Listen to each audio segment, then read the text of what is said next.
Eto, mainit na balita. Gilas Women 3x3 team, all eyes pa din sa target nito na makapasok sa 2028 LA Olympics. SBP nakalatag na ang suporta para sa national team na lalaban sa mga bigating games next month. Yan ang mga pag-uusapan natin ngayong araw.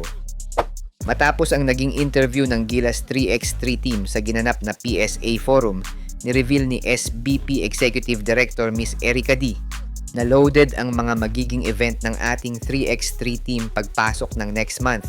Una nga daw magiging assignment ng Gilas Women ang event kung saan magiging host ang ating bansa sa gaganaping annual 3x3 event o tinatawag na Manila Hustle na gaganapin sa May 7 to 8. Sabi nga ni Miss Erica, hindi basta-bastang team ang maglalaro sa event na yan dahil makikita natin in action ang mga bansang nakapasok na sa World Cup gaya ng Germany, Poland at ang powerhouse team na USA. Bagamat wala pang naging pahayag ang SBP kung sino-sino ang mga maglalaro sa Gilas team, asahan na malakas na lineup din ang ilalagay ng SBP sa event na yan. Though hindi lang ako sure kung paglalaruin nila si Casey De La Rosa para iwas injury, pero magandang event sana yon para ma-boost pa niya lalo ang kanyang skills sa 3x3.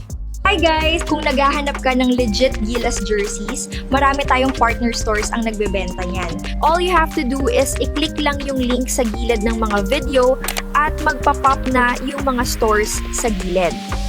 Get yours now guys at huwag kalimutan mag-subscribe kay Overdrive Highlights.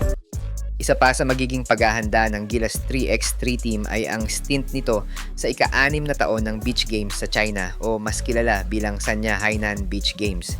Sa mga hindi nakakaalam, isa itong event. Well, literally, sa beach ginagawa with events na same lang sa mga event like Winter Olympics na limitado lang ang mga games na paglalaroan at kabilang nga ang 3x3 sa mga main sports na available. Yan nga ang magiging biggest competition na dadaluhan ng Gilas Women bago ang main event sa June para sa FIBA World Cup 3x3. Sa usapang lineup naman, kumpleto at malakas na team ang ipapadala ng Pilipinas para sa both men at women. At kabilang pa din dyan sina FIBA Asia silver medalist Mika Cacho, Reynalyn Ferrer, kasama ang mga bagong muka sa 3x3 team na sina Elisha Beide at Hazel Yam. Samantalang pangungunahan naman ni Nick Cabañero ang men's team with Zejay Etule, Rodel Gravera at Sean Torculas.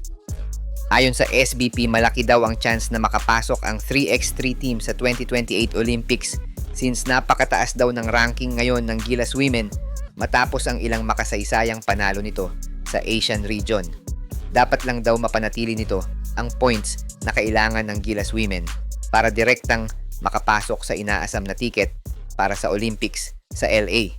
Sino kaya ang dapat makasama sa Big 4 ng Gilas Women 3x3 team? Sa mga gusto pala manood ng laban ng Gilas sa FIBA World Cup qualifiers nang walang delay at free for life, magbibigay po kami ng free live streaming link. All you have to do is i-like lang po ang aming Facebook at YouTube channel para mabigyan po kayo ng unlimited access sa mga sports games sa buong mundo.